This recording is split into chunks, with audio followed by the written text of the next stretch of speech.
Check. I had her test your mic, so everything should be good. And yeah, I can still see the. Just talk. Okay. Hey. So, how you doing? There we go. Hey. Oh my gosh! All right, we're back. Featherandfurmusic.com. Sparrow Wren and Frank Murray putting out their album. Two actually release parties, Tuesday the 13th of February, and then of course on Valentine's Day the 14th there's going to be full band gigs both nights. Tuesday is at Music Millennium, and Wednesday is at Blue Diamond, both locations in Portland. Yeah. Right. Yes. Portland. Yes. Portland, Oregon. All right, next song we're dealing with is Feels Like Never. Whoever wants to jump in. Yeah. So, "Feels Like Never" is actually a song that I wrote in 2018. And Bring it a little closer. had performed for a while. It's a song I wrote for a colleague that works across the hall from me. Okay. And he's taking care of his wife who has Alzheimer's, and every time he would come in with her, she would be like a little more gone, right? Yeah. And he spoke to me about what a gift it was really to be able to care for her. So the song is about the way the people that we love are constantly like leaving us little by little. So it's not just the case with Alzheimer's, right? It really is the case with all of us. Everything we love is going away piece by piece and bit by bit. Yeah. Okay, I'm going to try to keep myself composed. Wow. I didn't know you had a song like this on there. Keep going. Anyway, it's going to hit home for me, but keep going. Well, that's okay. I No, mean, I know. that's the point, right? Is to connect. And so, this song is really meaningful for me. And it was nice. There are a couple of songs, including this one, that were things that that were kind of fully formed, but bringing them, once Frank and I had a comfort level with each other, bringing those to him and getting his input was nice, and I think made them even better. So I appreciated that comfort level of working with Frank and being able to bring him things that meant something to me. So this was a song you had already written and had performed at your acoustic gigs? Yes. Oh, okay. Yeah. And then obviously brought the idea to him. And what did you kind of just... Well,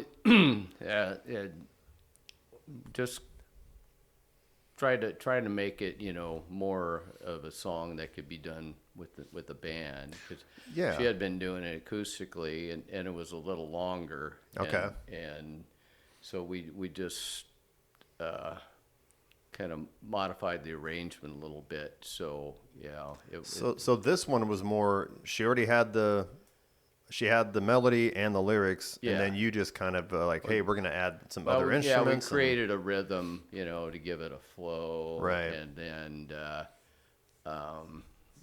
the little bass part and some other guitar parts. And It's kind of the opposite of what, at least my perception is. A lot of people will strip down fully formed songs and make them an acoustic version. You hear that happening all the time. This was kind of the reverse. Yeah. Which I don't think's as common, but maybe it is. Yeah. I mean, it goes both ways, but the thing with all our songs, we want to be able to do it either direction. Scale it down so Sparrow could play it acoustically at one of her shows. Yeah. Or, it can have a life as with a band too. Right.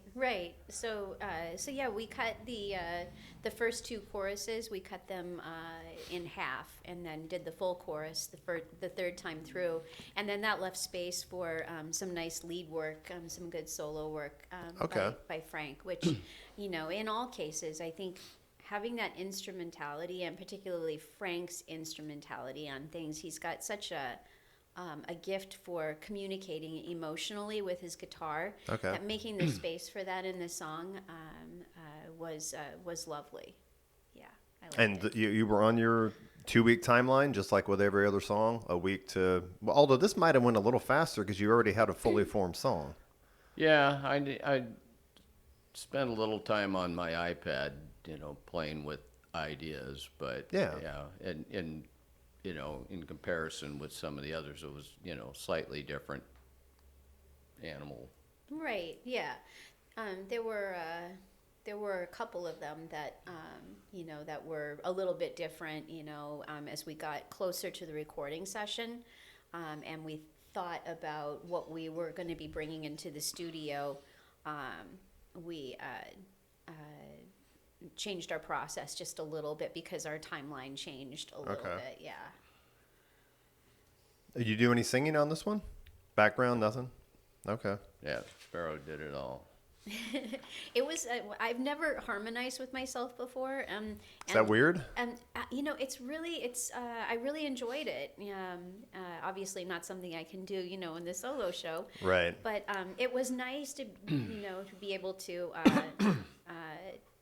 bring more emotion to the song.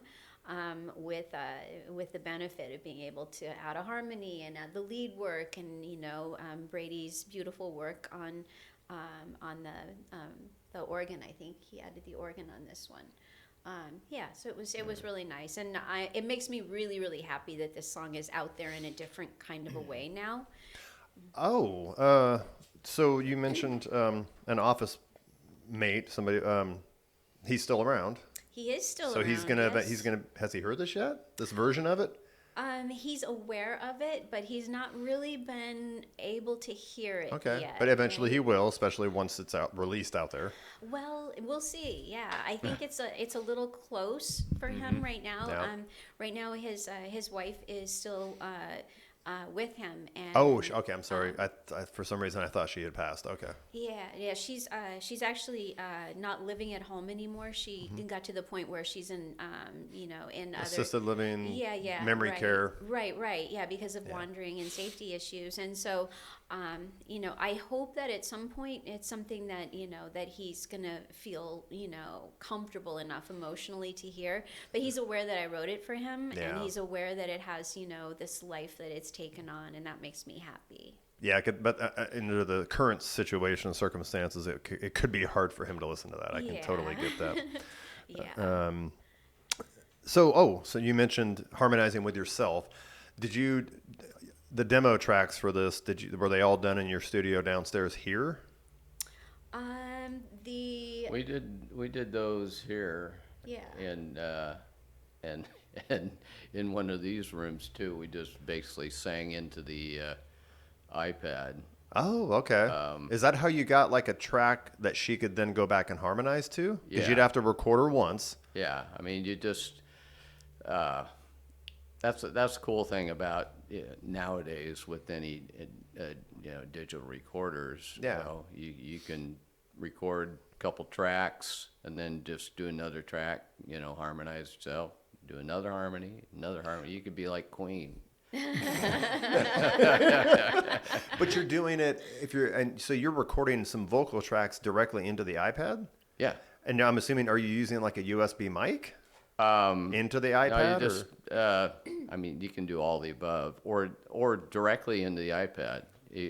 Just the microphone on the iPad is good enough to It's pick. good. It's good enough for For a demo. For just a rough demo. And, Okay. And if your environment is secure enough, you can actually get a decent sound. Really? But I wouldn't use it as a final So product. the finishing process when you actually went to the studio with Timmer and Timothy and everybody else and Brady, whoever else was there, it's a lot of names. But then you had to recreate the harmonizing process when you actually put the final cut down. Yeah. So Right. what was that like? Well, again, like Frank made that really easy for me because he's got a really good ear for where the harmony should be, on the 3rd, on the 5th, on the 7th, where it okay. should come in at. And so, and also like not having recorded before, I give myself a lot of liberty with the solo shows and the way that I phrase things and things like that.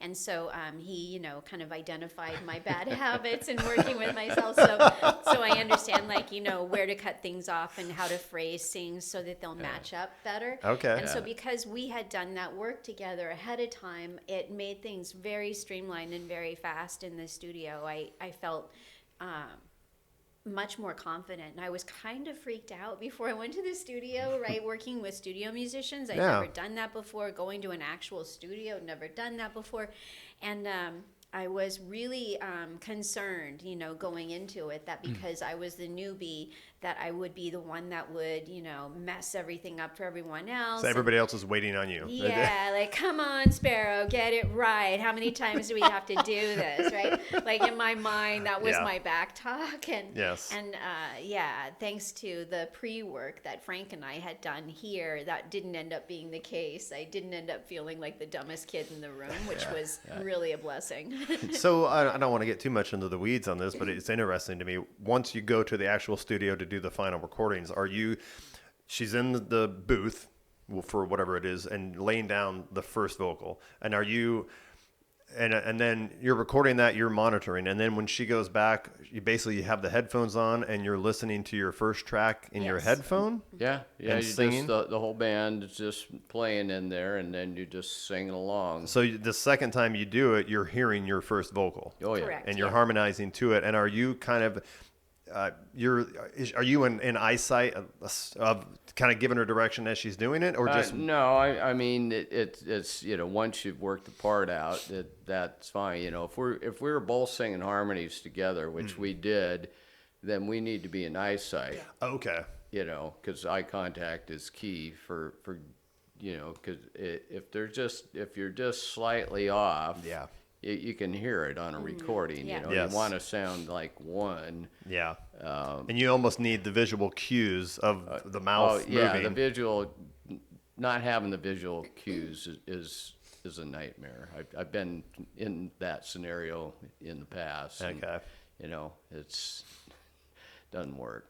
And then, so she would do a take, and then you could listen back to it, and then maybe give some feedback, or did it not take that many takes? She nailed it. Nice. It was nice, and again, it was like really strange to not be able to see anybody. That was something. Oh, this was one of those that session. Okay. Yeah, I hadn't really anticipated that. Like the majority of the recording session, I had my space, but I could see everybody else. I was seeing them through some glass primarily, but I could see everybody else. Then when it came to some of these vocals, they brought these heavy curtains in and just closed everything in. Was that to change the sound of the voice, the vocals? That's to deaden the room. Almost like so a baffling? It's totally flat, and that way, all the ambience can be created, through processing. Okay. And there, it's just, you just got a pure signal to work with no reflections. Got it. Some Sometimes of the you studio want, tricks. Sometimes you want that, depending on what you're doing. Yeah. But that's not for this song. That's why they have isolation booths and such, just to get a real flat, non-reflective sound. It's a clean slate, or it's a blank canvas. Yeah. And you want that on certain songs, which feels like Never was one of them. Yeah, because I think on the harmony originally, we tried it with me singing the harmony, and it just sounded better with her singing a harmony with that. Okay. I'm really intrigued to listen to this one. This sounds kind of cool. Oh, I can't wait There's to play it for you. there's two sparrows on the song. Yeah, there's a couple that have a couple of sparrows, right? And it's got it's got a good laid back feel to it too. Okay. So it's not a super slow song? Oh, it's in a slower category, but it just has kind of like that kind of feel. Yeah. Yeah, and it was this one. It was very, very organic. Like, it kind of just wrote itself. One day with my colleague sharing his experience. Oh, yeah. That was the original inspiration, right? And you said 2018. Yeah, 2018. Okay. Yeah, right. So yeah, it's really, really nice. I'm super happy to have this out there with the full band, and and you know, that experience of working in the studio was fantastic. At one point I had to kind of joke, I felt like I'd done something wrong, because all of a sudden, like, you know, I'm completely closed off. Everybody is outside of my, you know, my curtain, and Yeah. you know, I'm trapped in there. I can't see anybody was- else. I'm like, did I do something offensive? It was your timeout. Yeah, it did feel like a timeout. Yeah. Oh my gosh. Okay. Any other tidbits you want to include on this? No, just grateful. Grateful that, you know, that Frank thought it was a, you know, a reasonable thing to add to what we did together, and I think it's you know, Turned out better great. for it. Yeah. It's really, really lovely to hear it, you know, more full-bodied with everybody a part of it. Makes me really happy. That is super cool. And I made it through without crying, so I'm very proud of myself. We'll play it for you now and see if we can get you.